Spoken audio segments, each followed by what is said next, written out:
Bonjour et bienvenue dans cette première vidéo dans laquelle nous allons d'abord nous poser les bonnes questions avant de commencer à écrire un pitch. Donc il va y avoir toute une phase d'introspection, on va se demander en fait pourquoi on pitch, pourquoi devant ces personnes, qu'est-ce qu'on a à s'apporter mutuellement. Pour ça, je vais vous proposer deux moyens mnémotechniques, le Toblerone et la commode. On va commencer par le Toblerone. Pourquoi le Toblerone? Eh bien parce que je dessine un triangle qui a deux niveaux de profondeur. Ça donne donc de fait un Toblerone. Au niveau de ce triangle, trois étiquettes. Moi, l'autre, la situation qui nous réunit. Moi, c'est qui je suis, moi, pour l'autre. Alors, je suis quelqu'un en tant que représentant professionnel, donc j'ai ma petite étiquette pro. Et puis, je suis quelqu'un en tant qu'être humain. C'est pour ça qu'il y a deux niveaux de profondeur. Et ce que je représente en tant qu'être humain n'est pas forcément en accord avec ce que je représente en tant que professionnel. Il faudrait que ça le soit. Mais en tout cas, les deux peuvent avoir des avis différents. C'est le cas aussi pour l'autre. L'autre, il vient vous écouter avec son étiquette professionnelle. Il est jury, il est investisseur, il est manager, il est directeur de pôle, peu importe. Il a une étiquette pro. Et puis lui, c'est aussi un être humain qui vous parlait, et donc il a aussi son niveau de profondeur, son émotion, sa sensibilité, et il va falloir que votre pitch, il parle à ces deux aspects de la même personne. Comment? Eh bien en laissant parler également les deux aspects de votre personne, on y reviendra après. C'est ce qui fait qu'un pitch qui est le même pour un collègue A et un collègue B ne devrait pas être totalement le même, puisque ce ne sont pas les mêmes humains qui en parlent, donc les mêmes émotions, donc les mêmes sentiments. Et enfin, la situation qui nous réunit, la pointe du triangle en haut. Alors vous allez me dire, pour un pitch, c'est évident, la situation qui nous réunit, c'est le pitch. Alors oui, et à nouveau non. C'est-à-dire que c'est effectivement la situation qui nous réunit sur le papier, sur le rendez-vous.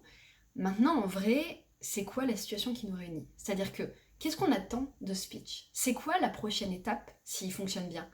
Qu'est-ce que l'un et l'autre on a à y gagner? Ou plutôt, qu'est-ce qu'on a à ne pas y perdre de passer peut-être 20 minutes de notre vie à écouter ce pitch, ou 1 heure à passer ce rendez-vous ensemble? Il faut que vous répondiez à cette question. Parce que si vous n'y répondez pas, ne pitchez pas. Si vous n'avez pas les moyens d'y répondre. Un pitch, ce n'est pas une information descendante qu'on donne pendant une réunion. Le but de pitcher, donc comme pitch en anglais qui veut dire lancer, c'est vraiment de donner envie à l'autre d'aller plus loin et donc qu'ensemble on fasse quelque chose à l'issue de ce pitch. Et bien ce quelque chose, vous devez nous le donner. Ce n'est pas à moi, public, à le comprendre et à le faire monter dans ma tête. C'est à vous à me le donner, sinon moi j'imagine ce que je veux. D'accord? Donc ça, c'est la première chose avant d'écrire un pitch. Vous posez la question de qui vous êtes, qui est l'autre, quelle est la situation qui nous réunit, en d'autres termes, pourquoi je pitch. Une fois que vous avez fait ce travail d'introspection, on va pouvoir passer à la deuxième partie, la commode. Pour ça, je vous propose, en plus du petit Toblerone que vous avez dessiné sur une feuille avec les étiquettes, vous allez reprendre une grande feuille et vous allez dessiner un grand rectangle, comme une commode, avec des tiroirs. Ok, vous en faites une dizaine à peu près. Dans ces tiroirs, vous allez mettre quoi? Vous allez mettre tout ce que vous vendez dans votre discours. Mais tout. C'est-à-dire que l'équipe, c'est potentiellement quelque chose que vous vendez.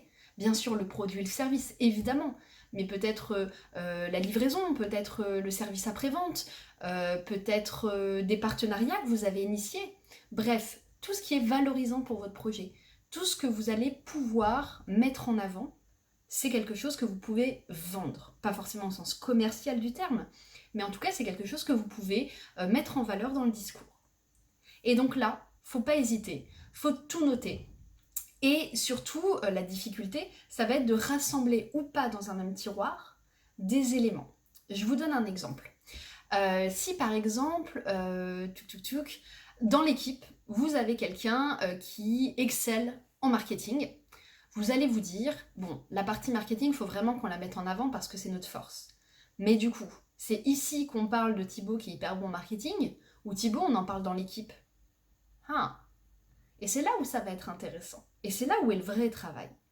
Le vrai travail, il va être de trouver des connecteurs logiques entre vos tiroirs une fois que vous avez déjà dessiné vos tiroirs.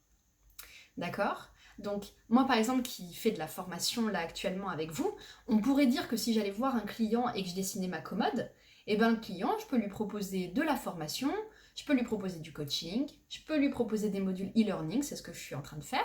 Si je peux proposer des conférences, de l'écriture, et puis des petites choses, par exemple, comme l'improvisation théâtrale, puisque c'est une de mes spécificités. Je peux le proposer en team building et en événementiel. Et vous voyez, là, c'est intéressant. L'impro théâtrale est quelque chose de très important dans mon métier. Pour autant, je n'en parle pas forcément devant un client. Alors même que ma boîte s'appelle la Désimpro. Donc, impro fait vraiment partie du truc. Eh bien, ça, c'est aussi un autre gros travail de la commode. C'est un travail de deuil. Faire le deuil de tout ce qu'on a envie de partager à l'autre, parce que c'est hyper important, parce que ça fait partie de l'ADN de notre projet, mais qu'on ne peut pas, parce que c'est pas le bon moment. On n'a pas le temps, et c'est pas fait pour ça, un pitch. Un pitch n'est pas fait pour tartiner énormément d'informations. Il faut aller à l'essentiel, et quand je dis l'essentiel, c'est l'essentiel pour l'autre. Qu'est-ce qui est essentiel pour lui? Pas ce qui est essentiel pour moi. Bien sûr que l'impro, c'est essentiel pour moi. Mais c'est à moi de faire ce deuil, de se dire, c'est essentiel pour moi, mais là tout de suite, dans ce contexte, ça ne s'y prête pas. Je n'ai pas à en parler.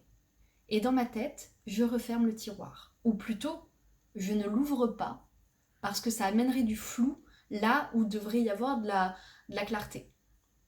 D'accord? Donc vous voyez, je dresse la liste de toutes les choses que je peux vendre. Et ensuite, dans un contexte donné, je me dis, pour cette personne, il faudrait plutôt que j'ouvre ce tiroir et ce tiroir. Ensuite, vous allez mettre, par exemple dans mon tiroir formation, j'ai donc la thématique pitch, puisque c'est celle qu'on est en train d'aborder. Mais on pourrait se dire que la thématique pitch, elle est aussi dans le tiroir coaching. C'est vrai. Imaginez que je parle d'une commode de vêtements et que je veux parler de la matière, par exemple, je sais pas, de la laine.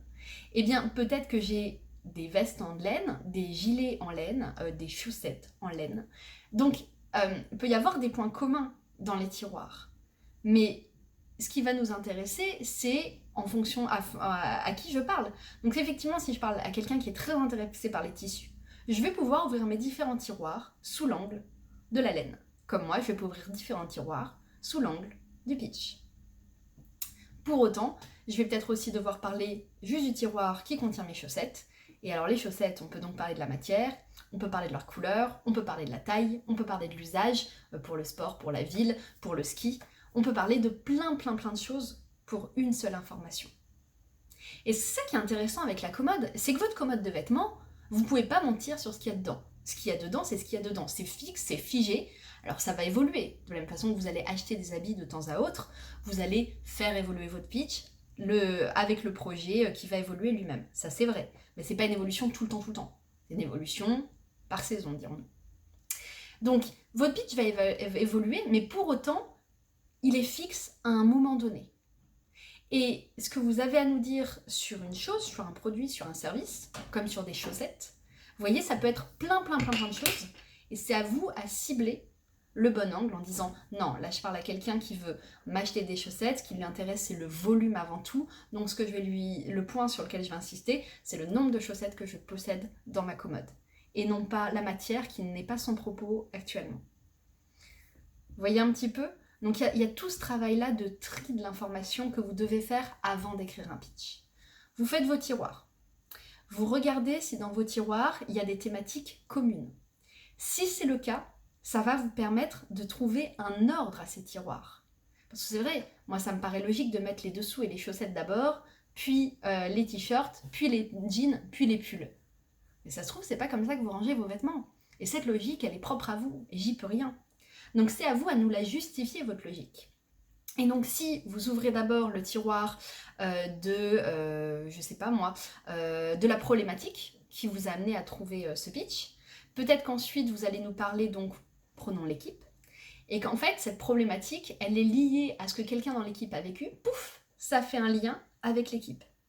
Ensuite, vous allez nous parler des prévisions chiffrées, parce que c'est quelque chose qui, je sais pas, c'est un projet qui vise beaucoup de rentabilité. Et pouf, vous allez finir en parlant de l'équipe, cette fois sur la partie de la personne qui a le plus de compétences sur la partie financière, pour justement faire le lien sur la partie financière, pouf. En fait, on va toujours trouver une manière de lier les tiroirs ensemble. Et une bonne manière de vérifier tout ça, qu'est-ce que c'est ? Eh bien, c'est que vous reprenez votre commode, vous coupez les petits papiers, les cases tout simplement. Vous allez avoir plein de petits cartons en mode question pour un champion. Et de la même façon, vous allez commencer votre pitch en lisant les petits cartons sur lesquels il y a écrit introduction. Alors bonjour, je m'appelle Béatrice, je fais de la formation en communication orale, etc. Deuxième petit carton, qu'est-ce que tu fais? Alors moi en fait je travaille dans les entreprises ou avec des startups et le but c'est de faire de la prise de parole en public, nanana. Et je le fais dans l'ordre. Je fais tout mon pitch, je regarde si ça tient la route. À partir du moment où ça tient la route, ce que vous pouvez faire, c'est reprendre ces petits papiers, les mélanger dans un autre ordre et recommencer. Et si vous avez bien compris les tenants et les aboutissants de votre pitch, vous pouvez le faire dans tous les sens. Donc je ne sais pas si vous avez remarqué, mais là je ne vous ai pas proposé une seule fois d'écrire votre pitch. Je pratique l'oralité et je vous invite au maximum dans cette formation à la pratiquer aussi. En fait, vous pouvez tout simplement vérifier que vous répondez à peu près aux questions et ensuite vous poser une question à voix haute. Vous allez vous dire, je sais pas, pourquoi vous devriez être sponsor de notre projet. Et imaginez quelque chose d'informel. Vous êtes à une soirée avec des amis d'amis.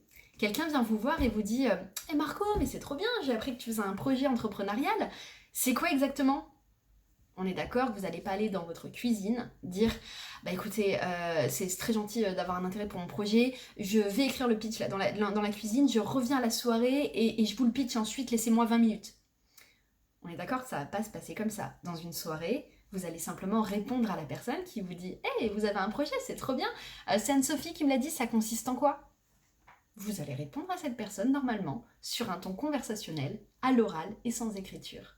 Eh bien, la réponse que vous feriez dans cette soirée est souvent au plus juste de ce qu'on attend de vous après 2 jours d'écriture.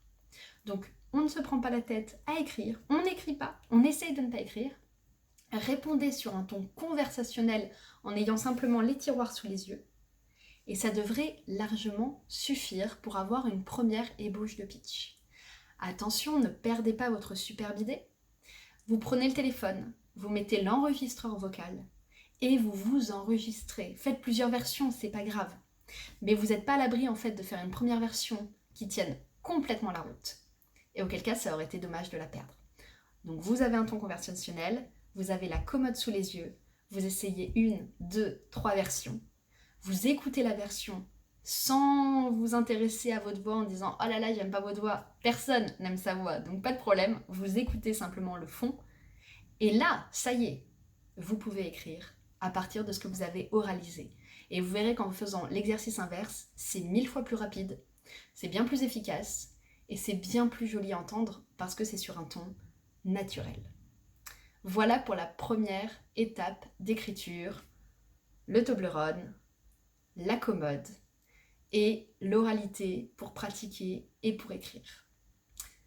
Eh bien, bon courage pour ces exercices et à bientôt pour la prochaine vidéo. Merci.